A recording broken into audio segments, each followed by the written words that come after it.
Assalamualaikum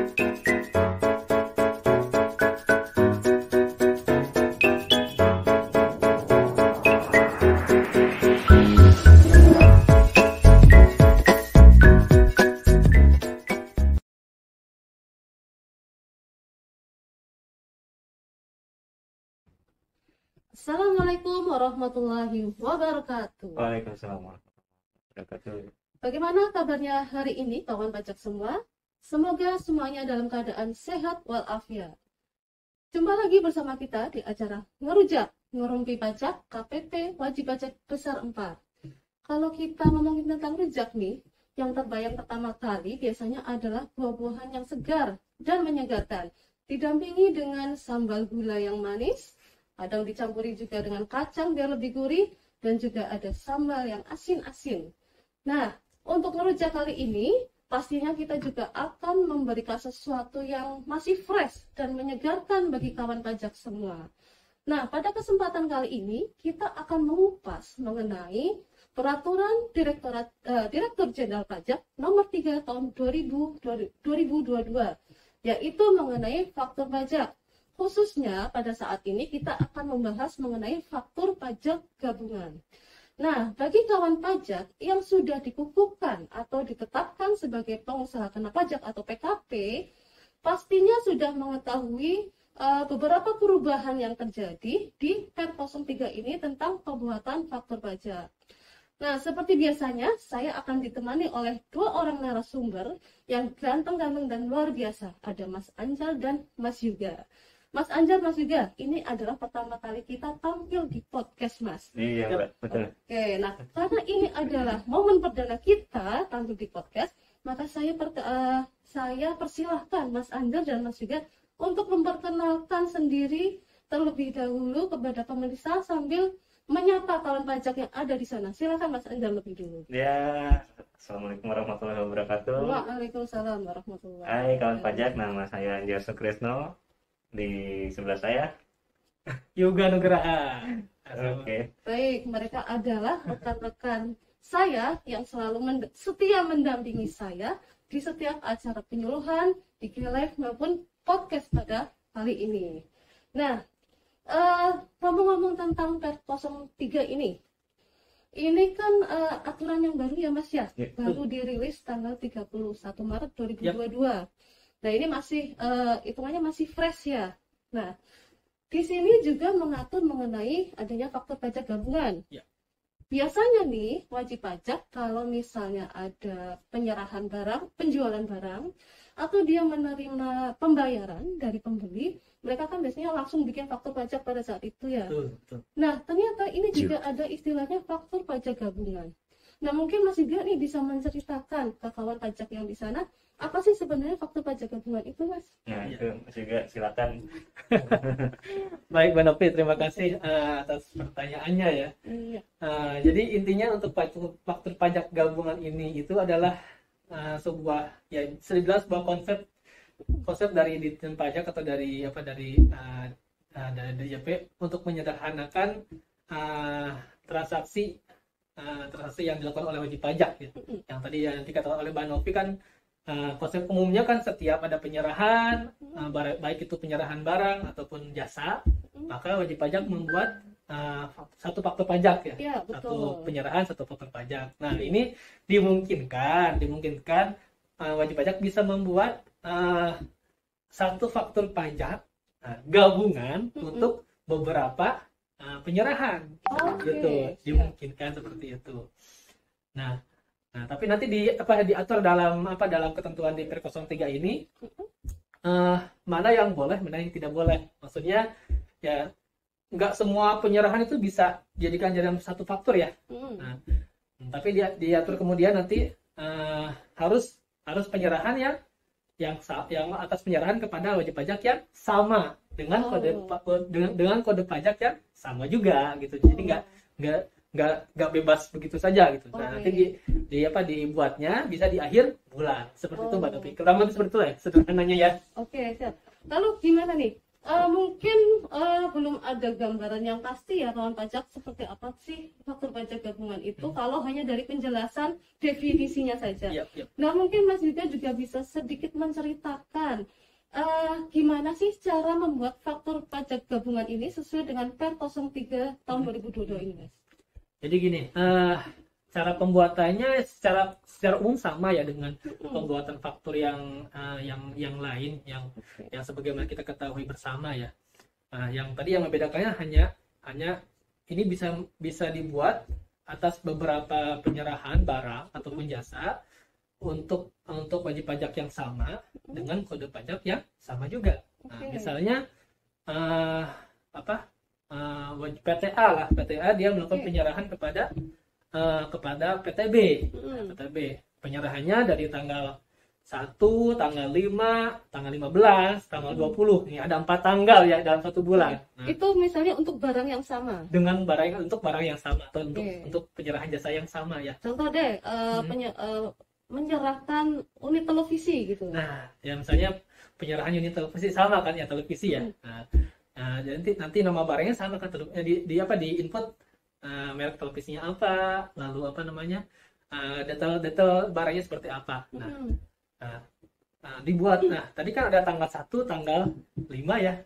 Kemudian misalnya tanggal 15, tanggal 20. Nah, atas 4 tanggal itu dibuat dalam satu faktur pajak. Ya, faktur pajak gabungan ini. Nah, bisa dibuat di akhir bulan. Jadi bisa dibuat di akhir bulan untuk 4 tanggal tersebut, seperti itu Mbak Novi. Oke, berarti tidak setiap kita menyerahkan misalnya tanggal 1 kita langsung bikin faktur, tanggal 5 langsung bikin faktur, tapi bisa digabung jadi satu. Ya. Gitu ya. Dan perlu digarisbawahi atas kode pajak yang sama ya.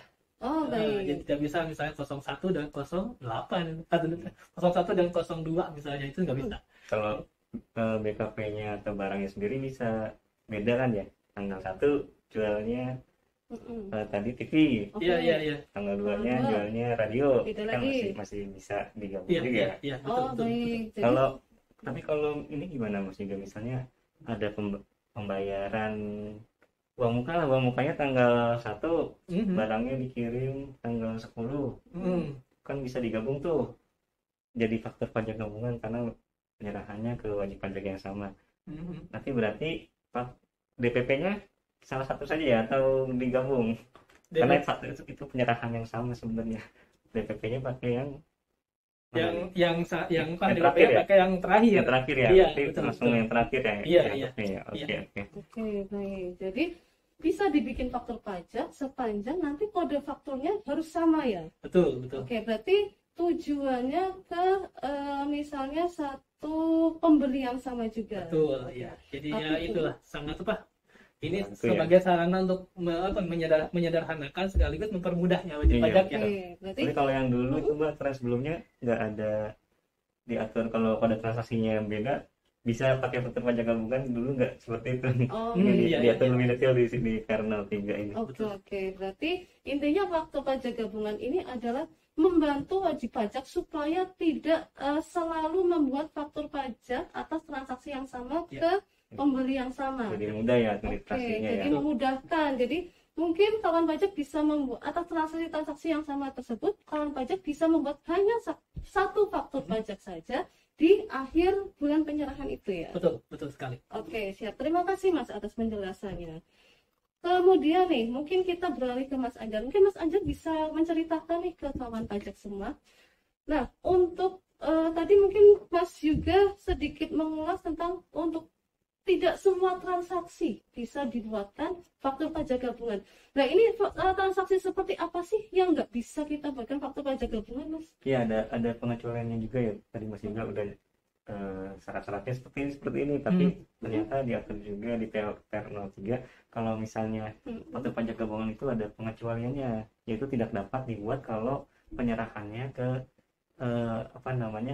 ke fasilitas yang ke tempat atau kawasan tertentu yang mendapat fasilitas tidak dipungut. Contohnya? Ya, contohnya itu kalau ke kawasan berikat di PMK-nya juga di PMK 65 disebutin, kalau di pasal 21-nya kalau tidak salah ya, itu disebutin kalau faktur pajak yang di kawasan berikat memang dia tidak bisa pakai faktur pajak gabungan. Oh, baik, siap. Berarti tetap harus membuat satu persatu setiap penyerahan ke kawasan berikat. Iya, ya, itu juga nanti pas ke kawasan bebas ya sama aja. Kawasan bebas tuh contohnya mana, Mas? Di Batam ya misalnya. Oh, di Batam, ya, baik.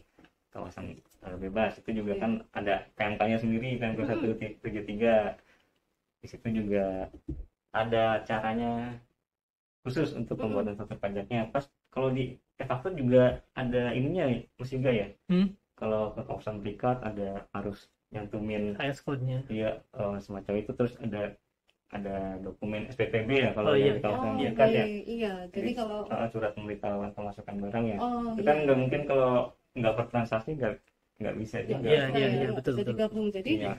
untuk penyerahan ke kawasan berikat atau ke kawasan bebas, misalnya di Batam, itu kita tidak bisa menerbitkan faktur pajak gabungan ya kawan pajak.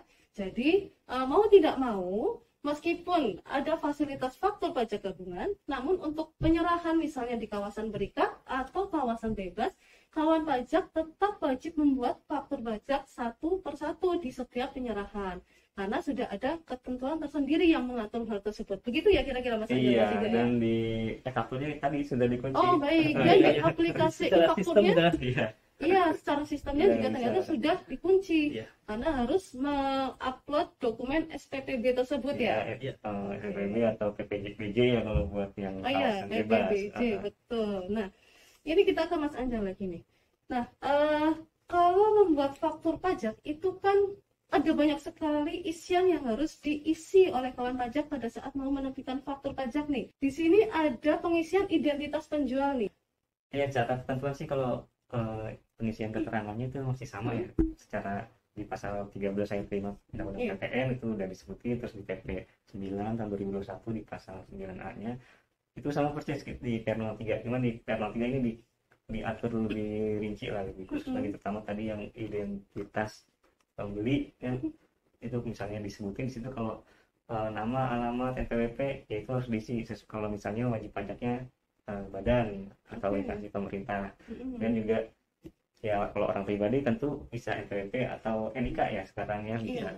Itu juga kalau untuk subjek pajaknya luar negeri ya itu kan nggak ada NPWP, jadi pakai paspor misalnya. Dan juga kalau yang subjek pajak luar negeri tapi badan ya nama dan alamat saja berarti, karena ya nggak ada SPP-nya juga di sini.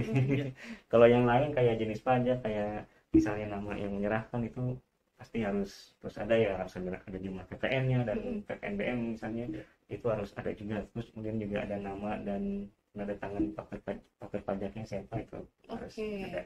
Sekarang nih mungkin Mas juga bisa nyerita ini. Misal kita sebagai PKP atau sebagai pedagang yang sudah wajib menerbitkan faktur, kadang kita kan bertransaksi nggak cuma dengan PKP saja, tapi kadang kita bertransaksi dengan orang pribadi. Kita menjual barang kan bisa ke orang pribadi, bisa ke badan usaha. Nah, terkadang yang namanya orang pribadi kan tidak semuanya memiliki NPWP nih.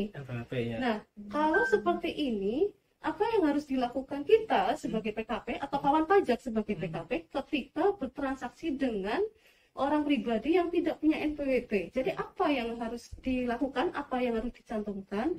Lalu faktur pajaknya itu statusnya gimana? Tetap sah atau tidak? Nah, jawabannya ya sah.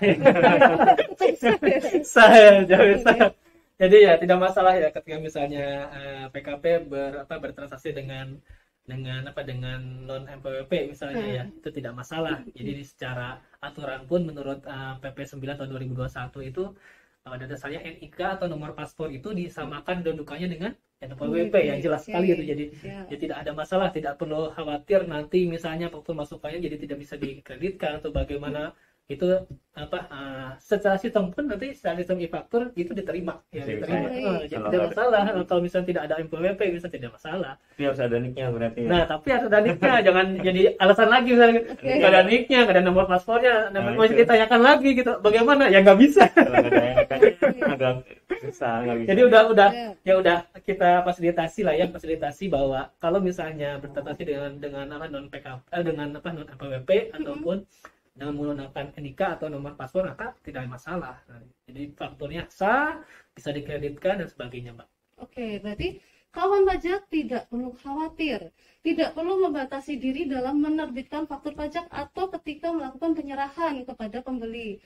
Karena sepanjang si pembeli itu mempunyai NIK atau paspor, meskipun dia tidak punya NPWP, kawan pajak tetap dapat menerbitkan faktur pajak. Dan itu malah tetap wajib ya, menerbitkan faktur, tetap wajib menerbitkan. Tapi syaratnya, tolong diminta NIK-nya atau nomor paspor kepada si pembelinya.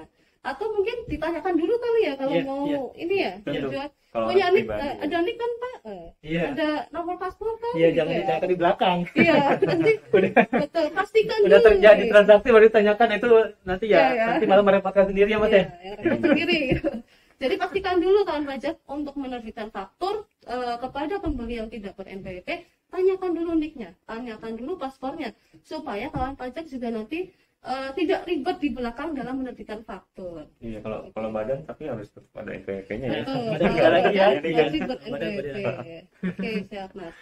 Nah, ini di Per 03 ini kan ada sedikit perubahan nih Mas tentang pencantuman alamat ketika kita membuat faktur pajak nih.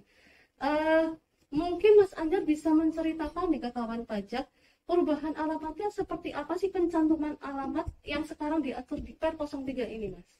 Iya, sebenarnya ada beda sedikit aja sih ya. Kalau di Per 24 dulu disebutnya, kalau misalnya identitas PKP penjual, itu nama, alamat, NPWP diisi dengan keadaan yang sebenarnya, disebutnya seperti itu. Tapi di Per 03 ini ya disebutnya sesuai dengan surat pengukuhan PKP-nya. Alamatnya ya di mana sesuai alamat di surat pengukuhan PKP sama di SKP-nya kayak yang tercantum situ. Tapi gimana kalau misalnya ternyata udah berbeda nih, udah pindah misalnya berbeda sama SKP, nah itu disebutin kalau di Per03-nya si identitas, misalnya identitas penjual ya, berarti penjualnya harus ngajuin perubahan data nanti masih ke KPP, ada formulirnya sendiri kan ya. Di situ tentunya ada beberapa dokumen yang perlu dilampirkan kan supaya kita tahu dia udah pindah atau belum. Dan itu ditegasin di Per03 supaya kalau ada perubahan ya maka harus segera ajukan. Itu juga sama yang identitas pembeli, itu juga harus diisi dengan keadaan sebenarnya ya. Kalau untuk yang wajib pajak dalam negeri ya sesuai SKP-nya dulu temukannya. Kalau yang nggak punya ya harus wajib pajak luar negeri tentunya kan sesuai alamat yang sebenarnya jadinya itu. Itu sih, Mbak. Berarti pencantuman alamat ini adalah alamat yang sebenarnya ya? Iya, yang digunakan yang sesuai surat pengukuhan. Surat pengukuhannya. Tapi kalau misalnya ada yang berbeda, ada kewajiban harus untuk mengurus ke KPP ya. Baik.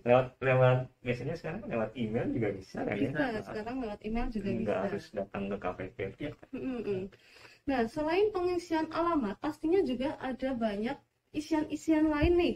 Misalnya ada jenis barangnya, ada berapa kuantitinya, kemudian berapa DPP-nya, itu kan juga harus dicantumkan pada saat membuatkan faktur pajak. Nah, Mas juga mungkin bisa sedikit menceritakan nih, gimana sih pengisian tentang data-data lain selain yang tadi alamat yang sudah dijelaskan oleh Mas Anjar. Iya. Nah, untuk misalnya untuk di Per 03 ini ya kalau bisa dibilang disebutkan secara gamblang Mas ya, keterangan apa saja yang harus dicantumkan dalam faktur pajak. Untuk misalnya ketika membeli barang, nah untuk jenis barang yang sama itu wajib diisi dengan keterangan yang sebenarnya atau sesungguhnya. Ya, seperti itu. Jadi keterangan yang sebenarnya atau sesungguhnya mengenai BKP atau JKP yang diserahkan untuk penyerahan BKP ke kawasan bebas. Nah untuk kawasan bebas itu ditambah dengan AS code ya. AS-nya ditambahkan AS code-nya seperti itu. Harus itu ya sekarang. Nah, misalnya untuk penyerahan kendaraan bermotor itu di Per 03 ini diceritakan secara lebih detail juga apa saja yang harus dicantumkan di keterangannya. Misalnya apa merek kendaraannya, lalu tipe kendaraannya apa, lalu juga nomor rangkanya apa aja, misalnya seperti itu. Nah, untuk PKP yang berupa dealer, untuk PKP berupa dealer dia harus menyentuhkan juga registrasinya Mas ya. Jadi pas pencantuman tadi kan harus mencantumkan merek kendaraan, tipe Iya, kendaraan, iya, varian. Itu ketika dealer menjual kendaraan bermotor baru ya, Iya, yang perlu diregistrasi itu di eh, mungkin ada registrasinya kan kalau Betul, pas betul. jual baru. Nah, itu yang harus mencantumkan tadi keterangan-keterangan varian kendaraan segala macam. Nah, Itu perlu diperhatikan kalau kelewat nanti dealer ya. misalnya Lebih Tidak sesuai ya. tidak Oke. lengkap, dianggap pajak tidak lengkap. Oke. Nah, lalu untuk misalnya untuk penyerahan tanah, nah ini dijelaskan juga untuk penyerahan tanah itu minimal memuat alamat lengkap tanah dan bangunan tersebut. Jangan Objeknya sampai di lupa. mana Betul, gitu ya, jangan alamatnya sampai harus lupa. lengkap. Betul, Oke. biar gamblang lah di faktur pajak Iya. tuh. Nggak hanya misalnya tanah apa gitu misalnya, tapi dijelaskan alamatnya di mana seperti itu. Oh, baik. Berarti di sini pengisian selain pengisian alamat yang dipertegas lagi, pengisian identitas barangnya pun juga harus lebih lengkap lagi ya Iya, pengisiannya. Kalau nggak lengkap berarti dianggap faktur pajak yang tidak sesuai. Ya, di situ ada cara-cara pengisiannya kan. Kalau misalnya yang tadi yang penyerahan kendaraan bermotor sama bermotor baru sama tadi ya penyerahan tanah dan bangunan. Oke, Nah, itu tanah diatur secara khusus seperti Oh, itu. yang khusus Kalau ya, yang lain masih sama kayak sebelumnya. iya, di situ ada misalnya kalau barang kan ada nih jumlahnya berapa, kuantitasnya betul. berapa, Iya, jenisnya iya. apa. Iya. Nah, itu harus ada juga tetap. Oke, siap Mas. Cuma tadi yang pengisian keterangan di faktur pajak nih tadi mungkin yang ada baru juga nih penalti itu terkait alamat nih, Mbak. Oh, baik. Oh iya, alamat ya. Iya, terutama kalau pembelinya itu dia terdaftar di KPP wajib pajak besar, terus di wajib pajak khusus sama Madya ya, Betul. atau KPP BKM lah. Nah, kalau pembelinya ini itu ada diatur baru tuh. Oh, gimana Mas? Mungkin ini yang menjadi isu panas ya Mas ya. Oh, Yang banyak diperbincangkan oleh wajib-wajib pajak. Yang- Terutama di LTO ya, karena kan LTO dia terdaftar di KPP wajib pajak besar ya. mungkin bisa dijelaskan sekilas Mas. Iya, jadi kalau misalnya biasanya kan kalau sudah pemusatan yang dipakai Per 07 2020 untuk wajib pajak yang di khusus Madya sama BPP besar tadi itu otomatis kan cabang-cabangnya dipusatkan tuh, Mbak. Iya, betul. Iya, nah itu misalnya transaksinya ke cabang, penerima barang misalnya atau penerima pengguna jasanya cabang, tetap kan faktur pajaknya tetap NPWP-nya pusat, alamatnya betul. pusat juga. Itu di aturan yang dulu. Oh iya, PK betul. 24. Jadi kalau aturan yang sebelum Per 03 ini, pakai ketika ada wajib pajak bertransaksi dengan wajib pajak yang terdaftar di misalnya nih di LTO 4 atau di KPP wajib pajak besar 4, faktur pajaknya yang mereka bikin kan NPWP-nya NPWP pusat ya. Iya, betul. Alamatnya juga menggunakan alamat NPWP pusat karena dipusatkan semua di sini. Iya. Tapi kalau di Per 03 ini ada perubahan gitu ya Mas Iya, ya. betul. Jadi kalau misalnya ada wajib pajak bertransaksi dengan misal wajib pajak yang terdaftar di LTO 4 ini, kemudian mungkin transaksinya tidak dengan langsung dengan pusatnya, tapi mungkin ada penjualan barang ke mana misalnya dia terdaftarnya di LTO 4, berarti kan Jakarta ya, tapi wajib pajak LTO 4 itu mempunyai cabang katakanlah di Lombok, gitu. Iya, misalnya di Lombok Itu ya, itu di atau Lombok. atau misalnya di kawasan Berikat lah. Oke, Kawasan Berikat. Oke. Pengiriman barangnya ke sana, penerima BKP-nya yang cabang di sana, kemudian juga misal pengguna jasanya yang di penyerahannya jasanya ke cabang, maka NPWP-nya pusat, alamat cabang. Oh, baik. Tapi Kalau alamat cabangnya juga alamat cabang yang terdaftar atau terregistrasi sebagai NPWP, sebagai punya NPWP, cabang yang punya NPWP ya. Kalau cabang tidak ada atau tidak teradministrasi sebagai NPWP cabang, alamatnya tetap pakai alamat pusat. Oh, baik. Itu aja sih sebenarnya. Baik, mungkin ini bisa jadi garis bawah ya. Kita garis bawah ini kawan pajak semua. Ketika kawan pajak nanti bertransaksi melakukan penjualan dengan wajib pajak yang PKP-nya terpusatnya itu terdaftarnya di KPP wajib pajak besar, kemudian KPP khusus ya Mas ya, misalnya di BKM ya, istilahnya BKM, kemudian terdaftar lagi di KPP Madya. Mungkin ada baiknya wajib pajak nanti menanyakan dulu ya, ini pusatnya terdaftarnya di mana gitu, kemudian alamat alamat cabang-cabangnya ada di mana gitu ya. Jadi untuk memastikan alamat yang nanti diinput oleh si penjual di faktur pajaknya sudah sesuai dengan alamat cabangnya ya.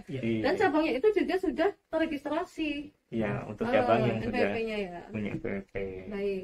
Kemudian Mungkin, kalau misal banyak juga tuh Mbak yang tanya, kan wajib pajak ada yang nggak tahu nih, sebelumnya udah bikin tapi masih pakai aturan yang lama. Oke. Transaksinya. Nah, itu gimana itu? Mas? Itu.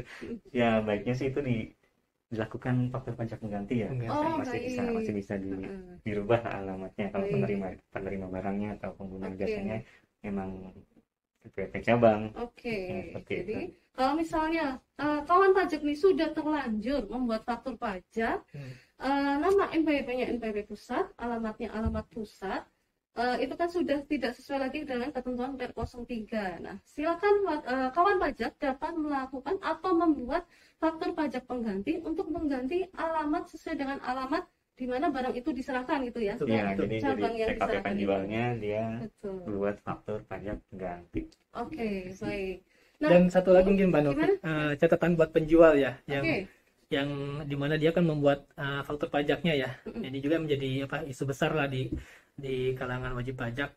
Nah, jadi kalau misalnya penjual menyerahkan kepada cabang di mana dia pusatnya ada terdaftar di KPP BKM, maka ketika menginput di sistem e-faktur, nah itu kalau misalnya input satu-satu itu agak repot Mbak, repot itu, karena memang secara sistem tidak memungkinkan untuk referensinya di satu NPWP beberapa alamat itu ya, belum bisa memungkinkan. Mungkin nanti beda lagi Mas ya, dia dikembangkan lebih lanjut lagi oleh tim IT kantor pusat DJP.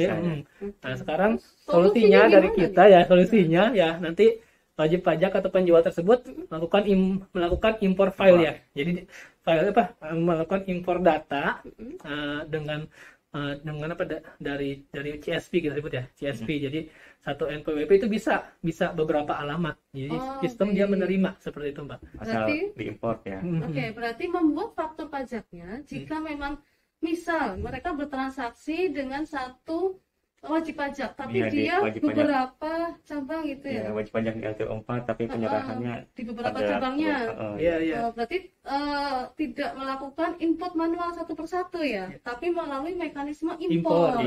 Oke, mungkin wajib pajak sudah paham ya tentang hal ini, tentang mekanisme impor ini. Jadi kalau wajib pajak kawan pajak mau membuat faktur pajak tapi alamatnya berbeda dengan alamat pusatnya karena transaksinya dengan KPP wajib pajak yang terdaftar di KPP BKM, silakan dapat membuat faktur pajak dengan mekanisme impor. Itu malah jauh lebih mudah ya, lebih mudah dan lebih cepat ya. Betul. Mungkin kalau yang faktur pajak pengganti juga tadi mau merubah alamat menggunakan mekanisme impor ini juga ya Mas? Ya, atau misalnya kalau mau cuma satu gitu ya, itu bisa dirubah NPWP-nya dulu jadi 0, baru bisa dirubah alamatnya. Nanti alamatnya sudah dirubah, baru NPWP-nya dibalikin lagi baru di-save. Tapi kayaknya lebih ribet ya Mas ya. Ya kalau pusing nanti bisa datang ke KPP lain. Atau bisa berkonsultasi ke WA konsultasi ya Mas ya. Mungkin bagi kawan pajak yang membutuhkan detailnya atau ingin praktek langsung gimana sih caranya gitu, silakan kawan pajak dapat mengunjungi KPP terdaftar yang bersangkutan. Silakan wajib pajak terdaftar di KPP mana, bisa minta bantuan ke penyuluh yang ada di sana untuk gimana sih caranya melakukan mekanisme impor untuk membuat faktur pajak yang berbeda alamat gitu, tapi dengan satu NPWP pusat yang sama. Seperti itu mungkin ya Mas ya. Supaya nggak tersesat di jalan ya. Baik. Nah, bagaimana kawan pajak? Apakah sudah ada gambaran mengenai faktur pajak gabungan itu seperti apa? Nah, semoga apa yang tadi sudah disampaikan oleh narasumber kita yang luar biasa ini dapat memberikan pencerahan kepada kawan pajak semua tentang apa itu faktur pajak gabungan, kapan dan bagaimana cara pembuatannya, lalu bagaimana pengisian mekanisme pengisiannya pada saat membuat faktur pajak. Nah, saya ucapkan terima kasih banyak kepada Mas Anjar dan Mas Yuga atas pencerahannya pada hari ini di acara ngerujak kita. Nah, semoga kita bisa kita bisa mengadakan ngerujakan lagi ya Mas ya, di podcast selanjutnya, mungkin dengan tema yang lebih fresh lagi, yang lebih pedas lagi ya. Lebih pedas lagi ya. Baik, Kami dari tim penyumak KPP Wajib Pajak Besar 4, saya Noviani dan rekan saya Anjar Sutresno, serta rekan saya yang satunya lagi, Mas Yoga Nugraha. Kami pamit undur diri, sampai jumpa di acara ngerujak berikutnya. Salam sehat selalu. Wassalamualaikum warahmatullahi wabarakatuh. Assalamualaikum warahmatullahi wabarakatuh. Pajak kuat, Indonesia maju.